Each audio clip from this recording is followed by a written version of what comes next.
السلام علیکم دوستو، کے پولیس B1 ایگزام پریپریشن کے پارٹ 7 میں خوش آمدید۔ دوستو، جیسے کہ آپ جانتے ہیں کہ پچھلی ویڈیو میں ہم نے مجموعہ تعزیرات پاکستان کا دفعہ 100 کس حال میں حفاظت خود اختیاری متعلق بجسم کے نفاذ میں دوسرا شخص ہلاک کیا جا سکتا ہے۔ اس دفعے میں چند شرائط کے ساتھ کسی بھی شخص کو اپنی حفاظت کا مکمل اختیار دیا گیا ہے اور وہ شخص اپنی جان کی حفاظت کے لیے کسی شخص کو ضرر شدید بھی پہنچا سکتا ہے یا اس کی ہلاکت بھی وقوع میں لا سکتا ہے۔ اور آج ہم آگے بڑھتے ہوئے مجموعہ تعزیرات پاکستان دو دفعات دفعہ 107 اعانت کی تعریف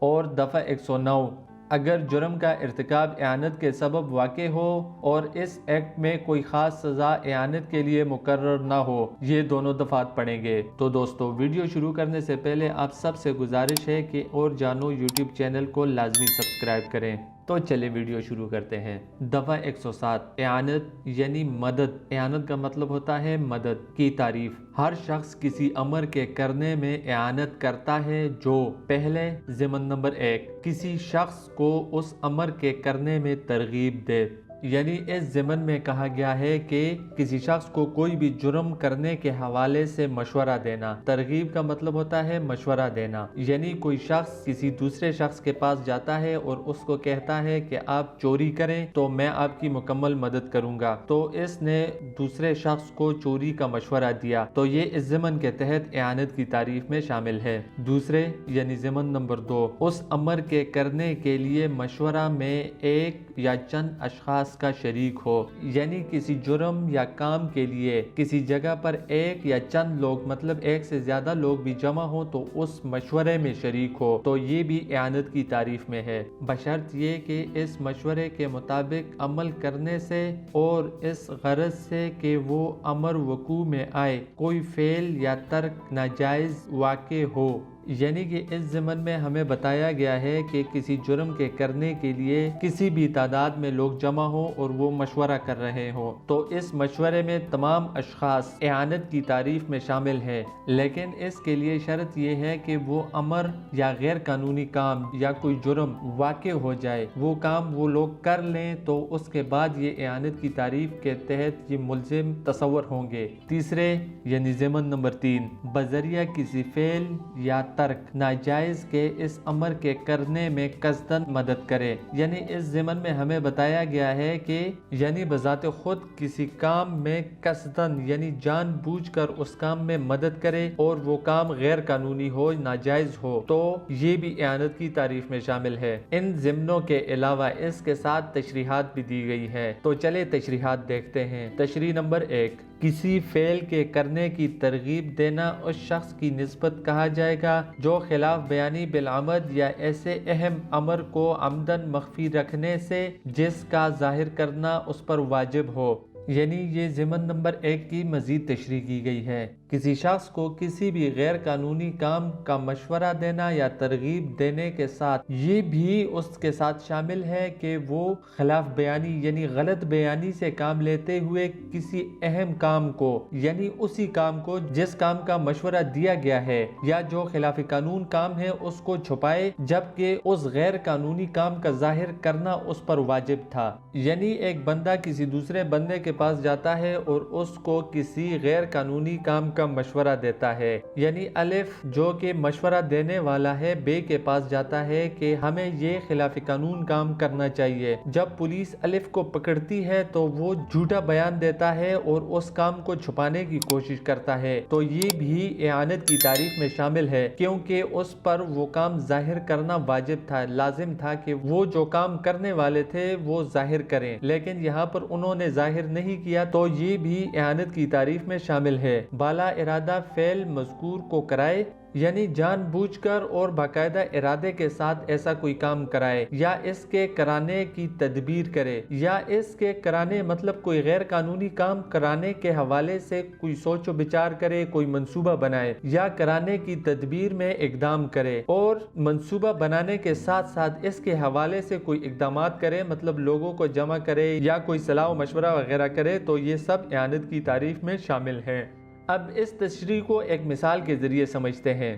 الف کے سرکاری عہدیدار ہے، یعنی الف کوئی بندہ ہے جو کہ سرکاری عہدیدار ہے، سرکاری ملازم ہے۔ کسی کورٹ آف جسٹس کے وارنٹ سے کاف کے گرفتار کرنے کا مجاز ہے۔ کسی کورٹ آف جسٹس کا مطلب کسی عدالت یا کسی جج کی جانب سے اسے کاف کو گرفتار کرنے کا وارنٹ جاری کیا جاتا ہے۔ اور بے، جس کو اس امر کا علم ہو اور وہ یہ بھی جانتا ہو کہ جیم کاف نہیں ہے، یعنی کہ یہاں پر بے ہمارا مرکزی کردار ہے جو کہ قصداً غلط بیانی اور ایک اہم کام کو چھپانے کی کوشش کرتا ہے، اور وہ یہ جانتا ہے کہ جیم جو ہے وہ کاف نہیں ہے، جیم کوئی دوسرا بندہ ہے، الف سے عمدن بیان کرے کہ جیم ہی کاف ہے، اور بے جاتا ہے الف جو کہ سرکاری ملازم ہے، سرکاری عہدیدار ہے، اس کے پاس جاتا ہے اور اسے بتاتا ہے کہ جیم ہی کاف ہے، جبکہ وہ جانتا ہے کہ جیم کاف نہیں ہے، جیم اور کاف علیحدہ علیحدہ بندے ہیں، اور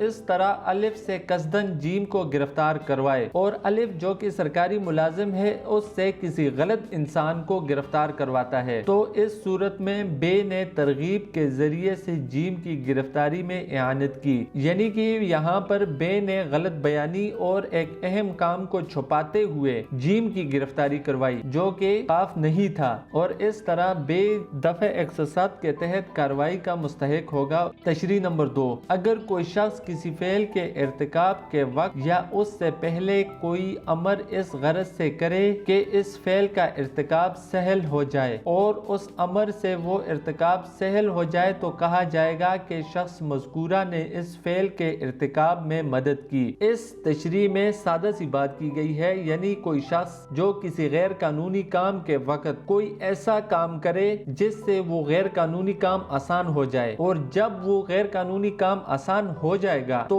اس وقت شخص مذکورہ جو ہے وہ اعانت میں شامل ہو جائے گا اور اس جرم کا مجرم ہوگا جو جرم کیا جا رہا ہے۔ تو دوستو دفعہ 107 یہاں پر ختم ہو گیا۔ دفعہ 107 کی سمری کریں تو دفعہ 107 میں اعانت کی تعریف دی گئی ہے، یعنی کہ وہ کون کون سے ذرائع ہیں جن کے ذریعے سے کسی جرم کے ارتکاب میں اعانت کی جا سکتی ہے۔ اس میں کسی شخص کو ترغیب دینا، مشورہ کرنا یا مشورے میں شامل ہونا، اور باقاعدہ طور پر کسی کی مدد کرنا، یہ 3 شرائط ہیں اعانت کے لیے۔ تو اب ہم مزید آگے بڑھتے ہوئے مجموعہ تعزیرات پاکستان کا دفعہ 109 پڑھیں گے۔ دفعہ 109، اگر جرم کا ارتکاب اعانت کے سبب واقع ہو اور اس ایکٹ میں کوئی خاص سزا اعانت کے لیے مقرر نہ ہو، یعنی اگر کسی ایسے جرم کا ارتکاب کیا جاتا ہے جس کے لیے اس ایکٹ مطلب مجموعہ تعزیرات پاکستان میں کوئی دوسری سزا وغیرہ مقرر نہیں ہے تو اس جرم کے لیے 109 کے تحت کارروائی کی جائے گی۔ جو کوئی شخص کسی جرم میں اعانت کرے، یعنی کوئی بھی شخص کسی جرم کے حوالے سے کسی بھی طریقے سے مدد کرتا ہے،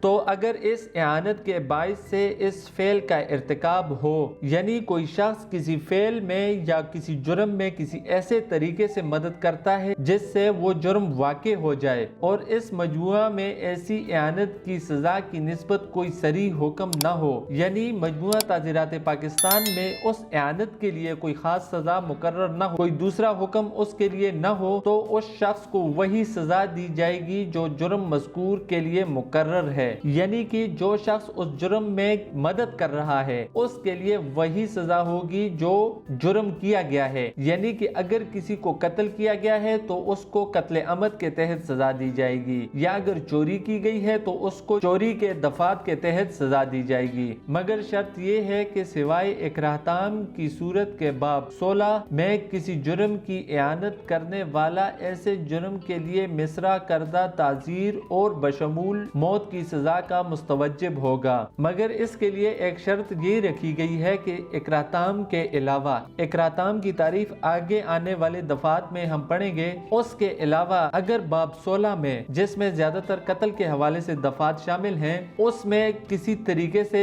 مدد کرتا ہے، اعانت کرتا ہے، تو اس جرم کے لیے جو سزا مقرر ہے اس میں تعزیر اور سزائے موت کا مستوجب بھی ہو سکتا ہے اعانت کرنے والا۔ دفعہ 109 کی سمری کریں تو اس دفعہ میں ایسی صورتوں میں اعانت کے لیے سزا مقرر کی گئی ہے جس میں کوئی دوسرا واضح حکم نہیں ہے، تو 109 کے مطابق جو کوئی شخص کسی جرم میں اعانت کرتا ہے اور اس کے لیے لیے کوئی دوسری سزا مقرر نہیں ہے تو وہ اسی جرم کا سزاوار ہوگا جو جرم کیا جا رہا ہے۔ یعنی اگر وہ چوری کا جرم ہے تو چوری کے دفعات کے تحت اس کو سزا دی جائے گی، اگر وہ قتل کا جرم ہے تو اس کو قتل کے دفعات کے تحت سزا دی جائے گی۔ اس میں تمام تعزیر کی سزائیں ساتھ ہی ساتھ موت کی سزا بھی ہو سکتی ہے۔ تو دوستو یہ تھی آج کی ہماری ویڈیو، امید کرتا ہوں آپ لوگوں کو پسند آئے گی۔ تو ملتے ہیں اگلی ویڈیو میں، تب تک اپنا اور اپنے آس پاس کے لوگوں کا بہت سارا خیال رکھیں۔ اللہ حافظ۔